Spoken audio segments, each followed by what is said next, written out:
ඔයාලා හැමෝටම නිරෝගිමත් ජීවිතයක් ලැබෙන්න කියලා මම හදවතින්ම ප්‍රාර්ථනා කරනවා. අපි හැමෝගෙම ජීවිතවල අපි ආස කරන දේවල් තියෙනවා. අපි රස විඳින්න කැමති දේවල් තියෙනවා. පැය 24ම වුණත් අපි දකින්න කැමති දේවල් තියෙනවා. ඒ දේවල් එක්ක අපේ ජීවිතේ ගලාගෙන යනකොට අපිට දන්නේ නැතුවම අපේ ප්‍රශ්නත් විසඳිලා අපේ කාලයත් ගෙවිලා. මේ ලෝකෙ කොච්චර මල් තිබුණත් මගේ ඇස් වලට නම් යන්නේ දාස්පෙතිය මලු යටපෙතියයි. මම දන්නේ නැහැ ඇයි කියලා. මම වැඩි රෝස මල් වලට කැමති කෙනෙක් නෙමෙයි. හැබැයි දාස්පෙතියයි යටපෙතියයි කියලා කියන්නේ මගේ ජීවිතේ මගේ මුළු ලෝකෙම වුණත් කියලා කියන්න පුළුවන්. ඒ නිසාම පිස්සුවෙන් මගේම මම්මගේ මුළු වත්තේම අතපෙතියයි දාස්පෙතියයි වවන්න හිතාගත්තා. ඇත්තටම කොච්චර මහන්සි වෙලා ආසාවෙන් මල් වගා කළත් වැඩක් නැහැ. ඒව ආරක්ෂා කරගන්න බැරි නම්. ඇත්තටම ගම් වතුරෙන්වත් මේ ගහ මැරුන්නේ නැහැ. හැබැයි මෙන්න මේ චණ්ඩියා නිසා අද ඒ ගහ නැත්තටම නැති වෙලා තියෙන්නේ. දවසක් උදේ බලද්දී මියා මේ ගහ යටින් හපලා ඇත්තටම ওই තියෙන්නේ අර බඩුත් එක්ක හොරු මාට්ටු වෙච්ච අවස්ථාවක්. මෙයා එක හප ඉන්නකොට තමයි මම ඒක දැක්කේ. අපේ ගෙදර බලු පැටියා කැමති නැහැ. ඒ කියන්නේ විශේෂයෙන්ම එක ගහක් දිහා අපි වැඩිපුර අවධානය දැක්වුවොත් ඒක දිහා බලාගෙන හිටියොත් ඒකට වතුර දැම්මොත් අනිවාර්යයෙන්ම පහවදා ඒ මල් ගහ මෙයා නැති කරලම දානවා. ඒ කියන්නේ උගුල්ලලා හරි හපලා හරි මෙයා නැති කරලම දානවා. මම දන්නේ නැහැ ඒ ඇයිගේ කියලා. ඉතින් මෙයා නිදාගෙන ඉන්න වෙලාවට තමයි ගොඩක් වෙලාවට අම්මයි මායි වත්තට ඇවිල්ලා අතු ගාන්නේ හරි. එහෙම නැත්නම් ගහකට වතුර ටිකක් හරි දාන්නේ මෙයා නිදි යන වෙලාවට.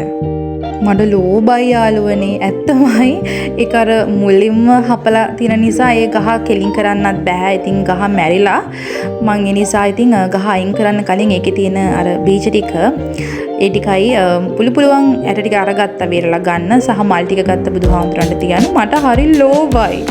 දැන් ඔය ඉන්නේ බලාගෙන ඒකත් ඒ මල් ගහ ගලවනකම්ම වෙන වැඩක් නැහැ. ඒකත් හොඳට බලන් ඉන්නවා මොකක්ද මේ කරන්න කියලා. මන් දන්නේ නැහැ. මං හිතන්නේ චූටි කාලේ ඉඳන් තමයි මෙයාව ගෙනාවේ දවස් 18න් හරි 20න් හරි.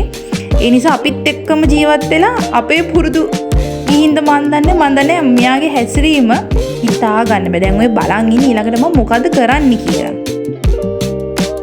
දිවන යාළුවන් මං හිතන් ඉන්නවා මුළු වත්තේම අටපෙතියයි දාස්පෙතියයි දාන්න. ඉතින් මං ඒකට මං චුටි පළ ටිකක් හදාගත්තා ඒ බීජ වලින්ම. මංගාව තිබිච්ච එකම කහ පාට අටපෙතිය පැලේ තමයි ඔය අර චණ්ඩියා නැති කරලා දැම්මේ. ඉතින් මං ඒකේ ඇට ටික අරගෙන ටිකක් ලොකු භාජනයක ඒකෙන් පැල ටිකක් ගන්න තමයි හදන්නේ. මොකද මංගාව තියෙන්නේ තැඹිලි පාට අටපෙතිය. තැඹිලි පාට අටපෙතියයි තැඹිලි පාට දාස්පෙතියයි. මංගාව කහ පාට දාස්පෙතියක් නැහැ. හැබැයි මං හරි ආසම පාට තමයි කහ පාට. හැබැයි කහ පාට නෑ. ඔය තිබිච්ච කහ පාට පැලේ අන්තිමට නැතුව ගියා. මෙන්න මේකෙන් මොකක් හරි වැඩක් ගන්න පුළුවන් කියලා හිතලා අපි මේකට බලමු දාලා ඔය රිච ටික දාලා මේකෙන් අපි ටිකක් පැල ටිකක් ගන්න බලමු. ටිකක් ඒ ගැඹුරක් තියෙන නිසා ටිකක් ලුකු කරගන්න පුළුවන් පැල ටික බලමු.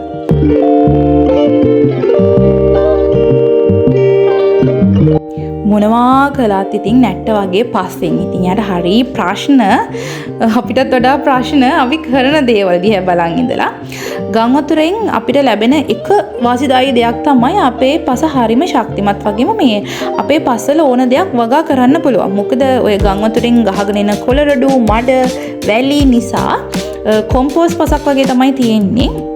ඒ නිසා ඉතින් ඒක විතරක් වාසියක් විදියට ගන්න පුළුවන්. ඉතින් අපිට ගම් වතුරෙන් ලැබෙන දායාදයක් විදිහට ඉතින් කළු පසක් තියෙන ගොඩක් තැන්වල බොරළු පස තියෙන්නේ නේ. ගොඩක් දේවල් වල බොරළු පස වැඩි. බොරළු පසේ සාමාන්‍යයෙන් ඔය ගස් එහෙම හිටමන් ටිකක් හරි අමාරුයි නේද? අපේ කළු පස එහෙම නැහැ ෂේප්. කොහොම හරි මොන හරි කරගන්න පුළුවන්. ඉතින් ගහක් කොලක් හිටව ගන්න පුළුවන්.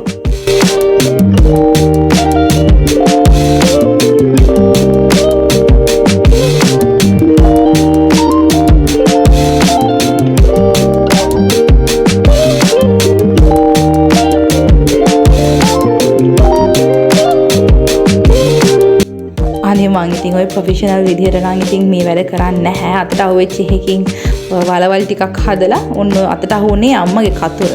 දැන් වීඩියෝ එක දැක්කහට පස්සේ තමයි මේ ගෙදර භීෂණිය ඇති වෙන්නේ. යාගේ කතුර මට අහුනේ අතට. ටිකක් ගැඹුරටම මං ඇට ටික දාගන්නවා. ඒ වගේම තමයි මේක අපේ අම්මා කියලා තියෙන්නේ. මොකක් හරි අපි බීජ අරගෙන ඒක පැල කරා නම් අපි ඒ දාන භාජනයේ ඇතුළටම දාන්න ඕනේ කියලා. මොකද සමහර වෙලාවට අපි මතු පිටින් බීජ දාලා පැල එන්නේ ඒ පස් මතු පිටින් එතකොට සමහරලාට මුල් අදින්නෙත් පස් මතු පිටට. පුළුවන් නම් ගැඹුරටම හිටවනකොට අපිට කියන්නේ හොඳ ශක්තිමත් පැල ගන්න පුළුවන් වගේම තමයි ඒ පැලවල මුළුත් පැලව කියන්නේ මුල් එහෙම තියෙන්නේ ඔක්කොම ඒ භාජනයේ ඇතුළේනේ. මොකද මතු පිටින් සාමාන්‍ය විදිහට මේ සාමාන්‍ය ගැඹුරකින් වලවල් හාරලා ඒකට දැම්මොත් ප්‍රශ්නේ වෙන්නේ මේ මුල් ටික පස මතු පිටට යනවා. ඒකට ගහ බැලන්ස් නැහැ. අනේ ඉතින් ගෙදර මිනිස්සු නැති වුණාට මට හොඳ හෙල්ප් එකක් දෙන්න නම් සමාජිකයෙක් ඉන්නවා. ඒක නම් ඉතින් ආයෙ නෑ කියලා වැඩක් නැහැ. පුදුම හෙල්ප් එකක්. ඔය වැඩේ කරනකම් මං හිතන්නේ මාව 3 පාරක් විතර හැපුවා. වැඩේ කරන්න දුන්නේ නැහැ.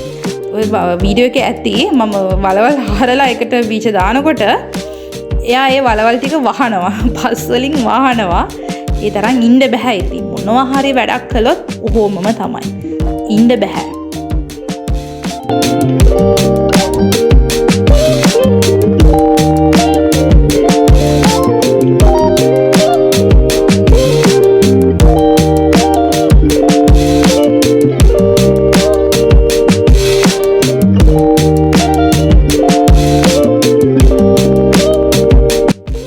මෙයා ගෙදරට ආපු දවසේ ඉඳන් ගෙදර තිබිච්ච ලොකුම සෙටිය එයාගේ කරගත්තා.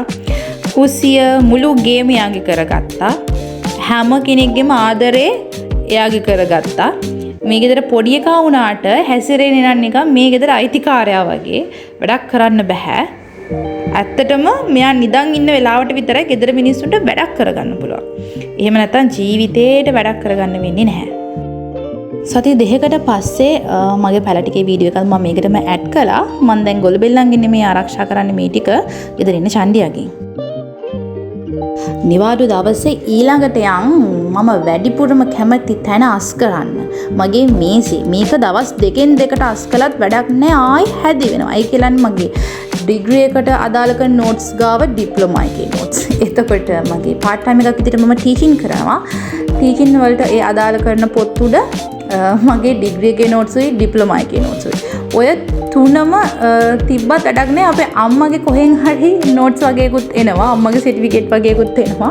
ඔය ගාමතුරු දවස්වල උඩ තට්ටුවේ තමයි අම්මගේ සර්ටිෆිකේට්ස් එක ෆයිල්ස් තිබුණේ. ඉතින් ඒවත් මගේ මේසෙ තියෙනවා. ඒවස් කරන්නත් ඕනේ. ඒවයි දෙන්නත් ඕනේ. අම්මටත් අමතකයි මටත් අමතකයි. ඒව දෙන්න. 2026 අවුරුද්දට කැලෙන්ඩර්ස් ඒ වගේම නෝට්බුක් වගේ දේවල් හම්බුනේ චූට්ටක් පහු වෙලා. මුල් දවස්වලම තිබුණ නැහැ. හැබැයි ජනවාරි මාසයේ දෙවෙනි සතිය තුන්වෙනි සතිය වගේ නම් ෂේප් එකේ ඒවා හම්බ වුණා. ගොඩක්ම මම නෝට්ස් බුක් ගන්න මගේ ට්‍රීට්මන්ට් ප්ලෑන් ලියන්න. ඉතින් අලුත් නෝට්ස් බුක් ගොඩාක් මට මේ අවුරුද්දේ හම්බ වුණා. ඉතින් ඒවා දීපු හැමෝටම thank you. ගණන් ගන්න එපා. මං සාමාන්‍යයෙන් මං කැමති මං ඉන්න තැන හරි සිම්පල් විදිහට තියෙනවා. ඒ කියන්නේ බඩු ගොඩාක් පුරෝගෙන ඉන්න කැමති කෙනෙක් නෙමෙයි මම. මං හරි කැමති බඩු අඩුවෙන් මට අවශ්‍ය දේ විතරක් තියෙනවට. ගණන් ගන්න එපා. ඔය හැම දෙයක්ම වටින දෙයක්. ඇත්තටම මේක මං චූටි ටීචර් කෙනෙක් වෙලා මට හම්බෙච්ච පළවෙනි ටීචර්ස් ඩේකට හම්බෙච්ච gift එක. අනේ ඉතින් මගේ ස්ටුඩන්ට් එයාගේ අත් දෙකෙන්ම හදපු ලස්සන මල් බොකේ එකක්. මම ඒකට හරිම ආසයි. මේක අස් කරන ගමන් චූටි දෙයක් ඔයාලත් එක්ක ෂෙයා කරගන්න හිතුණා. මොකද කියන්නේ ඔයාලගේ ජීවිතේ ඔයාලට හම්බෙච්ච හැම කෙනාම ඔයාලව සතුටින් තියෙන අයද ඔයාලගේ ජීවිතේ හම්බුනේ. එහෙම නැත්නම් එයාලා වෙනුවෙන් කැප වුණාද? එහෙම නැත්නම් එයාලා ඔයා වෙනුවෙන් කැප වුණාද? ටිකක් හිතලා බලලා මට උත්තරයක් දෙන්න බලන්න. අපේ ජීවිතයේ සමහර වෙලාවට අපි ආදරය කරන මිනිස්සුන්ට අපි ගැන වැටහීමක්, අපි ගැන ගරුත්වයක්, අපි ගැන ආදරයක් ඇති වෙන අවස්ථා තියෙනවා වගේම සමහර ලාවට එහෙම ඇති වෙන්නේ නැහැ. හැබැයි අපි බලාපොරොත්තු වෙනවා අපි යාලා ගැන හිතන තරම්ම එයාලත් අපි ගැන හිතන්න ඕනේ.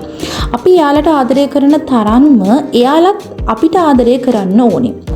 අපි එයාලා ගැන කියා කරන තරම් අපි යාලව පරිස්සම් කරන තරමටම එයාලත් අපිව පරිස්සම් කරන්න ඕනේ කියලා. එහෙම හිතුවට අපිට ඒ දේවල් ලැබෙන්නේ නැති වුනහම අපිට දුකක් ඇති වෙනව නේද? ඉස්සරහට මෙහෙම හිතන්න. මං වටේ ඉන්න මිනිස්සුන්ට මට පුළුවන් විදිහට මං සැලකුවා. මං ආදරය දුන්නා. මං එයාලට ගරුත්වය දුන්නා. මං ජීවත් වෙලා ඉන තාක්කල් මං ඉස්සරහටත් එයාලව බලා ගන්නවා. මට මගේ ජීවිතේ බලා ගන්න පුළුවන්. මට ආදරය දක්වන්න පුළුවන්. මට මං ගැනම ගරුත්වයක් ඇති වෙනවා. මං වෙනුවෙන් කවුරුත් ජීවත් වුණත් නැතත් මං වෙනුවෙන් මම ජීවත් වෙනවා.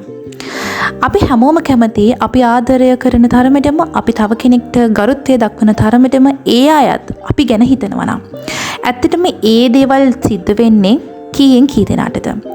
සමහර වෙලාවට අපි බලාපොරොත්තු වෙන්නේ නැති විදිහට අපිට ගරුත්වයක් වෙනුවට අපිට අගෞරව කරන මිනිස්සු අපිත් එක්කම ජීවත් වෙනවා. අපි ආදරය බලාපොරොත්තු වුණාට අපිට ආදරය දෙන්නේ නැති මිනිස්සු අපිත් එක්ක ජීවත් වෙනවා. ඔයාලා හිතන්න මම බලා ගන්නම්. ඒ වගේම මං ජීවත් වෙලා ඉන්න තාක්කල් මං වටේ ඉන්න මිනිස්සුන්ට මගෙන් වෙන්න ඕන දේවල් මගේ වගකීම් ඒ යුතුයකම් ඉෂ්ට කරන්නම් කියලා. ඒ දාට ඔයාට ඇත්තටම ඔයාගෙන සතුටක් ඇති වෙයි. මේ නම් තියෙන්නේ මං ආසය එක එක ඔය පාර්සල් එනකොට ඒ ඔය පාර්සල් වල තියෙන එක එක පැකින් තියෙන යන්නේ ඒව ටිකක් එකතු කරගන්න මං ඉස්සරහට වීඩියෝස් ගේන්න. ඇයි එහෙම මම පාර්සල් වල තියෙන පැකින් එකතු කරගන්නේ කියලා පොඩි ගමනක් යන්න තියෙනවා මගේ ජීවිතයේ achievement එකක්. ඒක තාම හරියටම කන්ෆර්ම් නැහැ. ඉතින් මේ වීඩියෝස් එකම මොකක්ද කියලා ඔයාලත් එක්ක ෂෙයා කරගන්නවා අනිවාර්යයෙන්ම. ඉතින් ඒකට තමයි මම මේ පැකින්ස් ටික ඔක්කොම තියාගත්තේ. මං හරි ආසයි ඔය එක එක පැකින්ස් එකතු කරගන්න. ඉතින් එකතු කරගත්තා වගේ නෙමෙයි. ඉතින් කුණු ගොඩක් වගේ සමහර ඒවා අයින් කරන්න ඕනේ. සමහර ඒවා අවශ්‍ය කරන දේවල් ටික තියාගන්න ඕනේ. මං වීඩියෝ එකකින් ගේන්නම්. ඇයි මම මේ විදිහට පැකින් මට ආපු පාසල් වල පැකින්ස් තියාගත්තේ කියලා.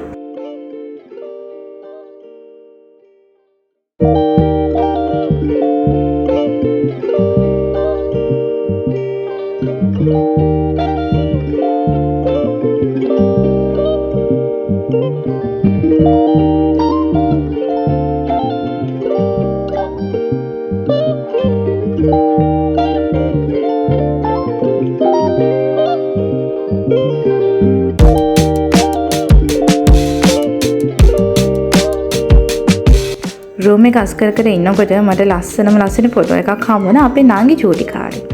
ඇත්තටම මේ අගේම තාමත් හිටියානම් කොච්චර ෂෝක්ද කියලා හිතුණා දෙයනේ.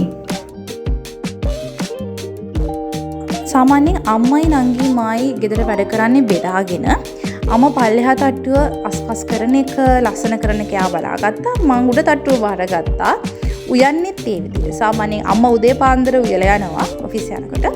මම හවසට ඇවිල්ලා උයනවා. ඉතින් මම කැම්පස් ගියත් මම ට්‍රේනින් ගියත් මගේ ටීචින් වලට මම එළියට ගිහිල්ලා ආවත් හැන්දෑවට උයන්නේ මම උදේට අම්මා පල්ලෙහා තට්ටුව අම්මා අස් කරනකොට මම උඩ තට්ටුව අස් කරනවා. යාගේ වැඩ බෙදාගෙන කරනකොට ලේසි ඇත්තටම. නංගි කරන්නේ ඉතින් දෙකටම නැති වැඩ. යාට හිතුනොත් ඒ වැඩේ කරලා දානවා. ගෙදර ඉතින් පොඩි එකා ඔහොමමයි. මම හිතන්නේ අනිත් ගෙවල් වලත් පොඩි එකා ඔහොමද කියලා. අපේ ගෙදර නම් ඔහොම තමයි. යා හිතන් ඉන්නේ යා දෙවෙනි එලිසබෙත් රැජින කියලා ගෙදර ඉන්න. වැඩක් නැහැ ඉතින්. අපේ නංගි තමයි ගෙදර තියෙන වලන් ටික හොදන්නේ. උදේට රැට උයපු වලන් ටික හොදන්නේ. ගෙදර බලු පැටව දෙන්නට කන්න දෙන්නේ.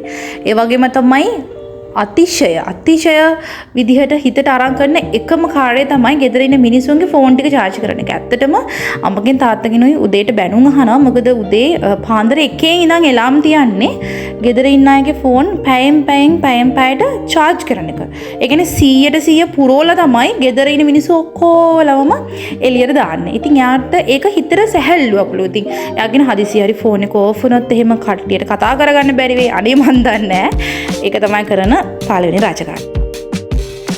එහෙනම් යාළුවනේ අද වීඩියෝ එක මම ඉවර කරන්නේ අපේ අම්මා වවපු ලස්සන මල් වැලකින් ආපු මල් ටිකක් ඔයාලට පෙන්නලා.